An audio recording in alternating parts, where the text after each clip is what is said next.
প্রভুতে আপনাদের সবাইকে সালাম। আসুন আজকে আমাদের অধ্যয়নকে শুরু করি। আপনি উন্নতি করছেন কি? তবে সাবধান, বিপদ তাক লেগে আছে। উন্নতি করার জন্য তার জীবনেতে বিপদ তাক লেগে থাকেন। কিভাবে থাকেন আপনাদের কাছে বলবো, আশা রাখছি, আমি উন্নতি করার আশা করছি। নিচতম স্থান থেকে আমি উত্তম স্থানে পৌঁছাতে চাইছি। আমার পরিবারকে উন্নতি করতে হবে, বাচ্চারা ভালোভাবে পড়বে, কাজেতে অনেক উন্নতি চাইছি, পরিচিতি বাড়তে হবে, ব্যবসাতে যে পেশা আছে ওখানে, ক্ষেত খামারেতে ঈশ্বরের আশীর্বাদ আমি পেতে চাইছি। এমন আশা আছে তাহলে আপনাদের হাত দেখান। তবে আবার সাবধান, কেননা আমাদের অজান্তেই যখন আপনি উন্নতি করছেন বিপদ লুকিয়ে থাকেন, বিপদ উৎপন্ন করার লোকেও তাকিয়ে থাকেন। এই বিষয়ে আপনাদের কাছে বলার জন্য আশা করছি। এই জন্য সাবধানে আপনারা শুনুন, এটা আমি তা চাইছি। আসুন শমূয়েলের প্রথম পুস্তক, প্রথম শমূয়েল 18 অধ্যায় 5 পদেতে। পরে শাউল দাউদকে যে কোনো স্থানে প্রেরণ করেন, দাউদ সেই স্থানে যান ও বুদ্ধিপূর্বক চলেন। সেই জন্য শাউল যোদ্ধাদের উপরে কর্তৃত্ব পদে তাকে দিলেন প্রমোশন। দাউদ ওকে যে কাজ দিতেন সে কাজ ও করে দিতেন, দেরি করতেন না, বাহানা দেখাতেন না। অলসতা লোকরা কি ধরনের কাজ তারা দেখান আপনারা জানেন কি? আপনি দেরি করা, না হয়তো বাহানা দেখানো। একদিনের মধ্যে যে কাজ হবে, এক সপ্তাহের মধ্যে কাজ হবে, ওটা সে দেরি করতেই থাকে। কি ভাই, কালকে যে কাজ দিয়েছি কি হলো? কালকে করে দেব। দ্বিতীয় দিন এসে, কি ভাই আজকে করে দেবে বলেছিলে না? আর একদিন সময় দিন, ফের দ্বিতীয় দিন এসে, ভাই সে একদিনে কাজ হওয়ার দরকার ছিল, তবে 3 দিন হয়ে গেছে, এ কি এখনো পর্যন্ত কাজ হয়নি? আর একদিন এগুলো দেরি করতে থাকে অলসতা লোক। আছে কি আমাদের মধ্যে লোক একটি কাজ আপনাকে দিতেই ওই কাজকে সময় মতো পূর্ণ না করে দেরি করছো, বিলম্ব করছো, লম্বা হয়ে যাচ্ছে? স্বভাবের ব্যক্তি যদি আপনি থাকেন তো আপনি অলস আছেন। আর দ্বিতীয়, কোনো কাজ তাকে দিলে ও না করে বাহানা বানিয়ে থাকেন। কোনো কাজকে ওকে দেওয়ার পর ও কোনোভাবেই কোনো না কোনো কিছু বাহানা করে যাতে কাজ পূর্ণ না করে। কেন করোনি? এক বাহানা দেখায়। কেন হয়নি? এক বাহানা দেখিয়ে দেয়। দয়া করে ধ্যান দিন, বাহানা যারা দেখায় তারা কিন্তু প্রমাণ দেখাতে পারে না। যারা প্রমাণ দেয় তারা বাহানা দেখায় না। আমি জিজ্ঞেস করছি, আপনার যে কাজ দিয়েছে সেটাকে পূর্ণ করতে চান, না হয়তো বাহানা বানানোর মতো লোক হতে চান? বলুন, যে কাজ করে দেখায় সে বাহানা দেখায় না, আর যে বাহানা বানায় সে কাজ পূর্ণ করে না। দেরি যিনি করেন, বাহানা বানিয়ে থাকে, কোনো কিছুই সে করতে পারে না, একটা বেকার মতো লোক তিনি থেকে যান। আমাদের সেবাতে যদি কোনো দায়িত্ব দেওয়া তাকে সমর্পণ করেন, তো যদি কেউ বাহানা বানানোর জন্য চেষ্টা করে, বুঝতে পারেন এ সেবক কোনো কাজের নয়। এই জন্য আমি নিশ্চিত বলে দিচ্ছি, বাহানা করবেন না, প্রমাণ করে দিন, দেখিয়ে দিন। বাইবেল বলে যোসেফের সঙ্গে ঈশ্বর ছিল, এই জন্য আদি পুস্তক 39 অধ্যায়। ঈশ্বর যদি আপনার সঙ্গে থাকে, আপনি বাহানা বানাবেন না, দেরি করবেন না। এমন কেমন হবেন? আপনি কাজ পুরো করার লোক হবেন। আদি পুস্তক 39 অধ্যায় 2 পদ থেকে পড়ছি। আর সদাপ্রভু যোসেফের সহবর্তী ছিলেন এবং তিনি সফল কর্ম হইলেন ও আপন মিশ্রে প্রভুর গৃহে রইলেন। আর সদাপ্রভু তার সহবর্তী আছেন এবং তিনি যে কিছু করেন সদাপ্রভু তার হস্ত তাকে সফল করিতেন। ইহা তাহার প্রভু দেখিলেন।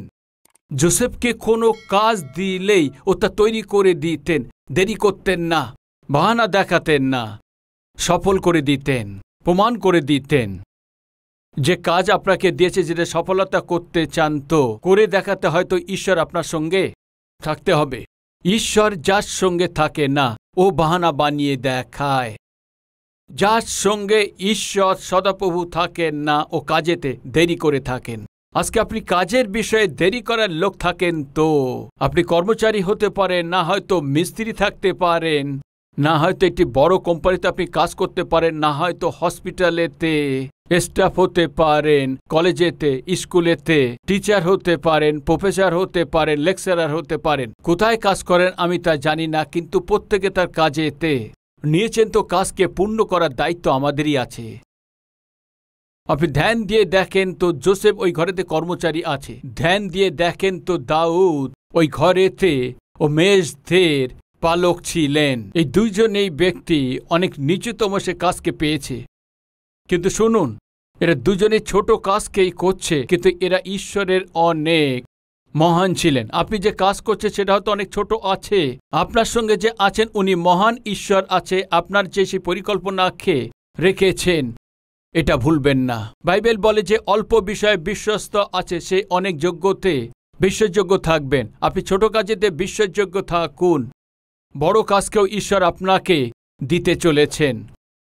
ভাই, সপ্তাহে ৫-৬ দিন আমি যাত্রা করতে থাকি, বাক্যে সেবা কাজ করে থাকি, অনেক দেশেতে গিয়ে বাক্যে সেবা কাজ করে থাকি, কিন্তু ঈশ্বর একদিন আমাকে বললেন তুমি মণ্ডলী শুরু করো। এভাবে যখন শুরু করেছি কেবল ২৫ জন ছিল। সাধারণভাবে যখন সেবক রূপে লোক দেখে তো এ কি ভাবতে থাকে, সতীশ কুমার তো কোনো কিছু বলতে পারে, কোনো কিছু করতে পারে, কেননা উনার তো বড় মণ্ডলী, এই জন্য কি আছে, বড় মণ্ডলী আছে। হ্যাঁ, এই জন্য বড় মণ্ডলী আছে, এই জন্য কোনো কিছু করতে পারে, কতই বা করতে পারে, ও কোনো কিছুই বলতে পারে। এদের চোখের জল ফেলা কি আছে, দুঃখিত হওয়ার কি আছে, ক্ষুধায় থাকার কি আছে, এইভাবে ভাবতেই থাকে, কিন্তু সত্য কি আছে। এই বড় মণ্ডলীকে যখন আমি একদিন শুয়ে আছি, ঈশ্বর আমার সামনে নিয়ে এসছে। এমন আছে কি এই বড় মণ্ডলী হঠাৎই আকাশ থেকে আমার সামনে নেমে এসছে। বলবেন ঈশ্বর আমাকে বড় মণ্ডলী দেননি ভাই, ঈশ্বর আমাকে ছোট মণ্ডলী দিয়েছে। ওর মধ্যে কত সদস্য ছিল জানো কি? ২৫ সদস্য ছিল। ২৫ জনের এই ছোট সদস্যের মণ্ডলী দেওয়াতে আজ যেভাবে বাক্যের সেবা কাজ করছি আমি, ওই দিনেতে আমি তাই করেছি। আজ বাক্যকে তৈরি করতে যেভাবে আমি পরিশ্রম করছি, কিভাবে পরিশ্রম করছি, ওই দিনেও তা করেছি। কালভারি টেম্পল যখন শুরু করে দিয়েছে তখন বিদেশে যাওয়া আমি বন্ধ করে দিয়েছি। ২৫ জন হোক আর ৫০ জনই হোক, ১০০০ লোক হোক, কোনো রবিবারেতে আমি তা ছেড়ে চলে যায়নি, কোনো দেশেতেও যায়নি। আজকে নয়, ওই দিনে তো আমি পরিশ্রম করেছি। ঈশ্বর যখন আমাকে ২৫ জনকে দিয়েছে, ওদেরকে আমার জীবনের চেয়ে ভালোবেসেছি। লক্ষ লোক দেওয়া সত্ত্বেও ওদেরকে প্রেমের সাথে লালন পালন করছি। ওই ছোট মণ্ডলী ঈশ্বর যখন আমাকে দিয়েছেন, ওই ছোট মণ্ডলীকে চোখের মণি করে তাকে রক্ষা করে এসছি। আমি বাইবেলেতে দেখতে পাই কেউ ১ তালান্ত পেয়েছে, ২ তালান্ত পেয়েছে, ৫ তালান্ত পেয়েছে। যে ৫ তালান্ত পেয়েছে ও কি করেছেন বলুন? ও ১০ পেয়ে গেছে, আর যে ১ পেয়েছে ও পুঁতে রেখেছে। আমার মণ্ডলী ছোট আছে, ২৫ জন, ৫০ জন, ১০০ জন। ইয়েস, কিছু মণ্ডলী এমন আছে আমি জানি না, কিছু মণ্ডলী আছে ১০ বছর হয়ে গেছে, ২০ বছর হয়ে গেছে, ৩০ বছর হয়ে গেছে, ওই সংখ্যাই আছে, ওদের মধ্যে কোনো উন্নতি দেখতে পাই না। কিন্তু ঈশ্বর যখন আমাকে এই ২৫ জনকে দিয়েছেন, ওই ২৫ জনের মধ্যে আমি চোখের মণি হিসাবে আমি রক্ষা করেছি। রবিবার আসলে আমি কোথাও যাইনি, কোনো দেশে ডেকেছে আমি তা যাইনি। শেষেতে ওদেরকে কি মনে হয়েছে জানেন কি? আমি ডাকলে ও কেন আসে না। যখনই ডাকতেন তখন কোনো নামও বলতেন, পাস্টরবাবু অমুকে এখানে আসছেন। আগের বার আমেরিকাতে আমাকে আহ্বান করেছেন, আমাদের দেশে যা সমস্ত ব্যাপারী মিলে তারা সেখানে একত্রিত হন, আমাকে আমন্ত্রণ করেছেন। কখন? শুক্রবার, শনিবার, রবিবার। সে এখানে ৩ দিনে এই বাক্য প্রচার করতে হবে। ১০০০ লোকেরা একত্রিত হন। পল এঙ্গচোজি এখানে এসছেন, রেনহল্ড বংকে এসছেন। এইভাবে বড় বড় সেবকদের নাম লিখে আমাকে চিঠি পাঠিয়েছেন, পাস্টরবাবু আপনি এসে বাক্যে সেবা কাজ করবেন। ২০১৮-তে লিখেছেন, ২০১৯-এও তো লিখেছেন, ২০১৭-এও তো চিঠি লিখেছেন। ৩ বছর ধরে লাগাতার তারা চিঠি পাঠিয়েছেন। আমার যতজন পরিচিত ছিল প্রত্যেকের দ্বারায় তিনি ফোন করিয়েছেন। একই কথা আমি বলেছি, শনিবার রবিবার আমি আসতে পারবো না, আর শুক্রবারে আসতে হয়, শুক্রবারে প্রচার করে আবার ফিরে যাওয়া। রবিবার পর্যন্ত আমি ইন্ডিয়াতে পৌঁছাতে পারবো না, এই জন্য ডেট পাল্টে দিন, তবে আমি চলে আসব। কিন্তু মণ্ডলীকে ছেড়ে আমি আপনাদের কাছে আসা সম্ভব হবে না।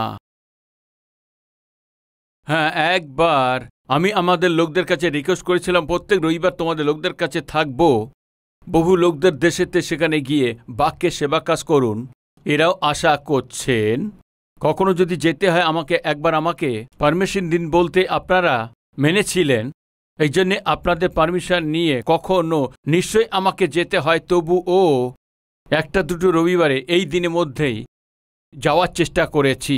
রবিবারের দিনে আমি বাইরে যাওয়ার কোনো দিনই চেষ্টা করিনি, কারণ এই আছে কি, ঈশ্বর আমাকে এই দায়িত্ব দিয়েছেন, ঈশ্বর আমার সঙ্গে আছে, এই জন্য এই সেবা কি হয়েছে, উন্নতি করতে থেকে এই অবস্থায় পৌঁছিয়েছেন। একটা কথা বলবো, একবার আপনি চারপাশে দেখুন, হতে পারে তো পিছনে দেখুন, চারদিকে দেখুন, এই জগতেতে আজকের দিন এই সংসারেতে এত বড় সংখ্যা একসঙ্গে মিলে ঈশ্বরের আরাধনা করা এখানেই হচ্ছে।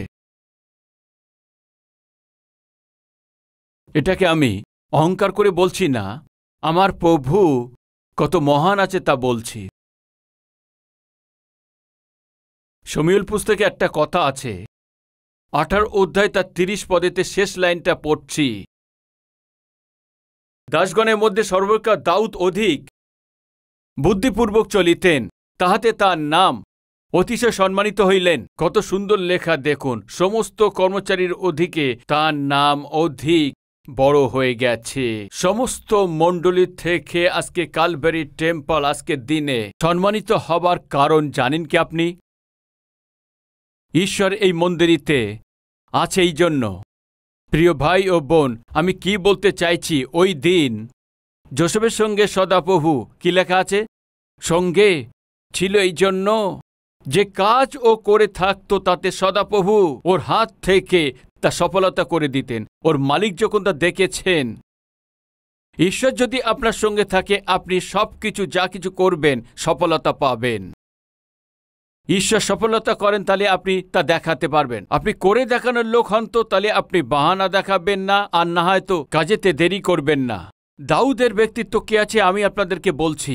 দাউদকে আপনি যেখানে পাঠান ও সেখানে গিয়ে তার সম্পূর্ণ কাজকে সম্পূর্ণ করে আবার ফিরে আসেন।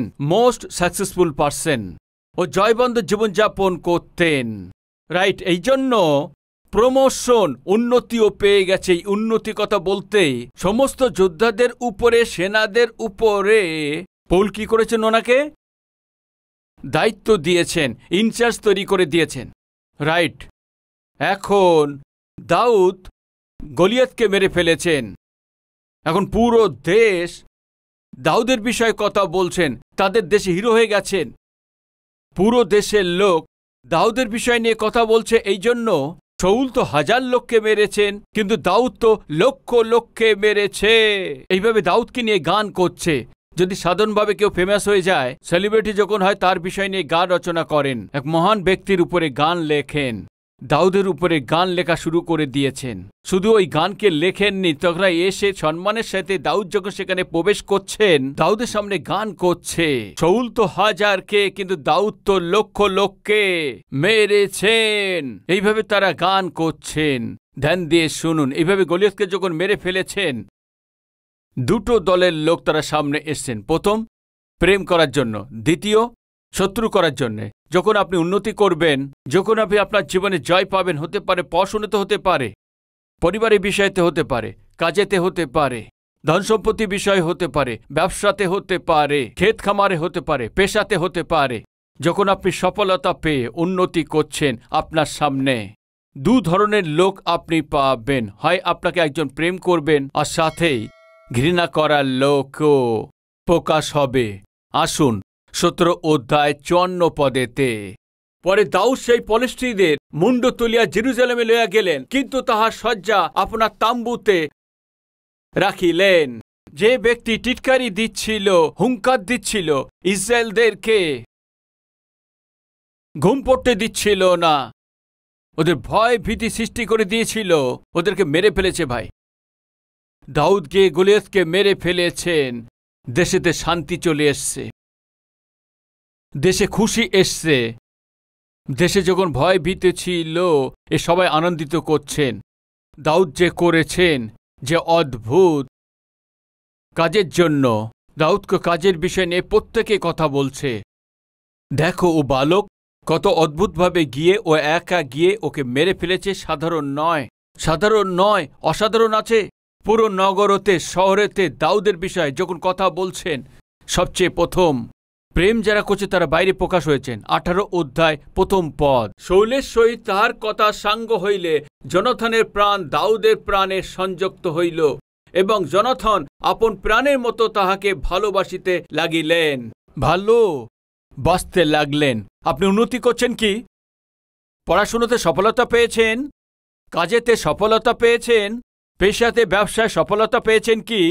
আপনি সফলতা পেয়েছেন। আপনার সফলতাকে দেখে প্রেরণা যারা নিতে পারে, আপনার আপনজন হবেন, ভালো বন্ধু হবেন, সম্পর্ক বাড়বে। দাউদের জীবনে পরিচয় বেড়ে গেছে। দাউদ কে আছেন? মেষপালক ছিলেন, মেষ চড়ানোর লোক ছিলেন। ভেবে দেখুন ওর আপনজন কে থাকবে বলুন? মেষ চড়ানোর লোকেরা। হ্যাঁ, আপনজন কি হবে? তারা মেষ চড়ানোর লোক হবে। মদ্যপানকারী আপনজনা কি হবে? মদ্যপানকারী হবে। ঘুরে বেড়ানো লোকদেরকে কি হবে? ঘুরে বেড়ানোর লোক হবে। এক মেষপালকেই আপনজন হবে। কাল পর্যন্ত দাউদের যে পরিচয় ছিল, নিচতম পরিচয় ছিল। মেষ চড়ানোর লোকরা, মহিষ চড়ানোর লোকরা দাউদের আপনজন ছিল। দাউদ যে পেয়েছে বিজয়ী দন্যে, ওর আপনজন কে হয়ে গেছে জানেন কি? দেশের উপর শাসন করছেন যিনি, রাজারই পুত্রের দাউদের আপনজন হয়ে গেছে। বুঝে নিন, ঈশ্বর আপনার সঙ্গে থেকে আপনাকে উন্নতি দিচ্ছেন। তো এমন সময়েতে বহু লোকরা আপনার আপনজন হবে। ভাই, একসময় সতীশ কুমারকে অনেক কম লোক জানতেন। কোরিয়া থাকেন সেই পল ইঙ্গেচোজি।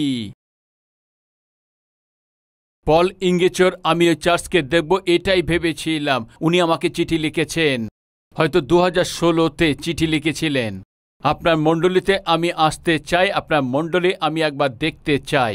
আমি যখন আসব আপনার মণ্ডলীকে দেখার জন্য, আপনি কাউকেও ব্যবস্থা করবেন কি? আমি যখন আপনার মণ্ডলীকে দেখার আশা করছি, পত্র লিখেছি কিন্তু কোনো উত্তর পাইনি আমি। কিন্তু ওই পল ইঙ্গেচো আমাকে মণ্ডলীতে বাক্যের সেবা কাজের জন্য বলেছেন। ওই পল ইঙ্গেচো যে স্থাপন করেছেন সেই সংস্থাকে আজ Satish Kumar board of director আছে। কিছু বছর আগে ওর মণ্ডলী দেখতে পাবো, তাহলে যথেষ্ট, এই ধরনের আমি আশা করেছিলাম। কিন্তু আজকে উনি যে স্থাপন করছে সেই সংস্থাতে আমাকে সেই বোর্ড অব ডাইরেক্টর রূপেতেই নির্বাচন করেছে। মিউজিয়াম অব দ্য বাইবেল, পুরো পৃথিবীতে এক মিউজিয়াম আছে, ও ওয়াশিংটন ডিসিতে আছে। পুরো পৃথিবীতে বাইবেলের এই যে মিউজিয়াম আছে, সেটা এই প্রথম আছে স্থাপন করার জন্য। পুরো পৃথিবীতে অনেকভাবে ধনী লোকরা এখানে আছে। গ্রিনস ফ্যামিলি আছে, ওকে স্থাপন করেছেন। স্টিভ গ্রিপ আছে। ও কে আছে জানেন কি? আমার আপনজন আছে। কিভাবে সম্ভব হয়েছে? ওই বাইবেল মিউজিয়াম যে আছে, জানা নেই আপনি জানেন কি না? ওর জন্য আমাকে অনারি বোর্ড অব ডাইরেক্টর রূপেতে বেছে নিয়েছে। এসব কেন বলছি বলতেই, ঈশ্বর আমাদের সঙ্গে থেকে যখন আমাদের উঁচু করেন, তো আমাদের পরিচয় বেড়ে চলে। আমি 15 বছর আগে যখন প্রথমে আমেরিকায় গেছি, এক বন্ধুকে জিজ্ঞেস করেছি, আমেরিকা দেশেতে বহু মহান সেবক হিসাবে আপনাকে মেনে চলেন। বলতেই তখন তাকেই দ্রুতই বললেন, ডক্টর ডেভিড জেরেমিয়া। বহুত উত্তমমূলক উপদেশক তিনি আছেন। আমাদের দেশে এমন হচ্ছে মহান আর কেউ নেই। আর দ্বিতীয় আরেকজন সেবক আছে বলতেই যে টনি এভান্স। টনি এভান্স নামে একজন অদ্ভুত সেবক আছেন। আগে দিনেও আমি আমেরিকাতে গেছি, আপনারা জানেন। ডেভিড জেরেমিয়াকে আমি একটা মেসেজ পাঠিয়েছি, আমি আমেরিকাতে আসছি, একবার এসে আপনাকে দেখতে চাইছি, কোন সময় আমি আসব আপনি বলুন। এইভাবে মেসেজ পাঠাতে আবার মেসেজ আমাকে পাঠিয়েছেন। কি আছে জানেন কি? আপনি আমার কাছে আসবেন কি? আপনি কোন হোটেলে আপনি উঠছেন আমাকে বলুন, আমি নিজে এসে আপনার সঙ্গে দেখা করব। এমনই বলেছেন। গর্ব করে আমি এটা বলছি না। 80 সালের অধিক এই যে ডক্টর জেরেমিয়া মহাশয় 4 ঘন্টা যাত্রা করে এই দিন সেবকের সঙ্গে সাক্ষাৎ করেছেন। আশ্চর্য হয়েছি, অনেক আশ্চর্য হয়েছি এসে আমার সঙ্গে সাক্ষাৎ করে। খাবার খেয়েছে। আমি বললাম, না, আমি বলেছেন আমি আসব। তখন উনি বললেন, you are my wonderful friend, আপনি আমার খুব ভালো বন্ধু, এই জন্য আমি আশা করেছিলাম আসব। টনি ইভেন্স একজন অদ্ভুত সেবক আছেন। আসুন একসঙ্গে মিলে খাবার খাবো বলতে কম সময় থাকতেও দ্রুত এসে একসঙ্গে খাবার খেয়েছে। কেন বলছি জানেন কি? ঈশ্বর আমার সঙ্গে থেকে পরিচয় করাতেই অনেকভাবে সব পরিচয় হয়ে থাকে।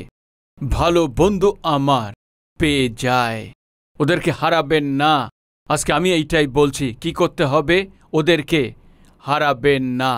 দাউদ যখন গলিয়াতকে মেরে ফেলেছেন, মেরে ফেলার এই কারণ কি আছে? বাইবেল বলে দেয় দাউদের সঙ্গে ঈশ্বর ছিল, এই জন্য ওই দিন দাউদ গলিয়াতকে দেখে কি বলেছিলেন জানে? তুমি তরোয়াল এবং তীর নিয়ে আসছো, কিন্তু আমি তো সৈন্যদের সদাপ্রভু ঈশ্বরের নাম নিয়ে চলে আসছি।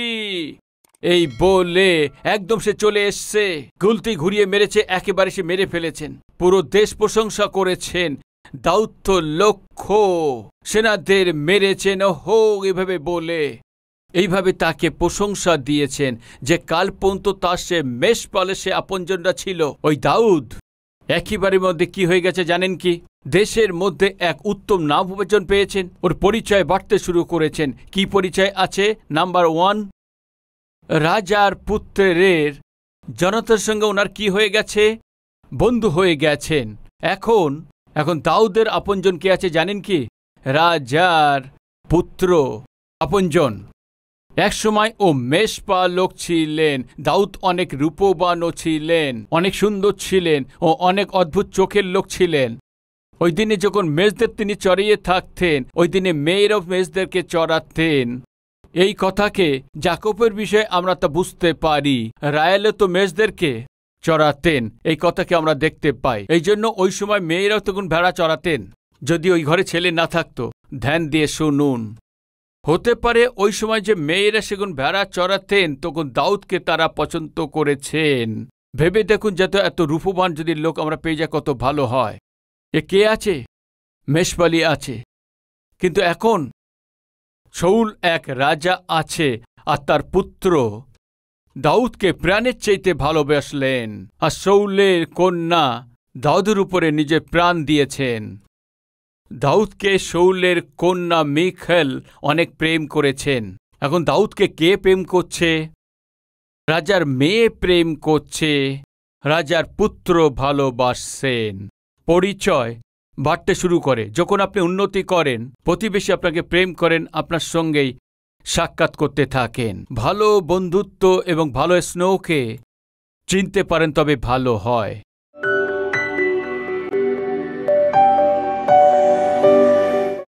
মহান পবিত্র প্রেমিক ঈশ্বর পিতা অনেকই উত্তম আর অদ্ভুত বার্তাকে আজকে আমাদের দিয়েছেন। হয়ে গেছে যে বাক্য, তার আপনি মহিমা নিন। আপনার নামে ধন্যবাদ। শুনেছি সেই বাক্যতে কার্যকারী দিন। আমরা আপনাকে মহিমা দিতে পারি, সাহায্য করুন। যীশু খ্রিস্টের নামে চাইছি পিতা, আমেন।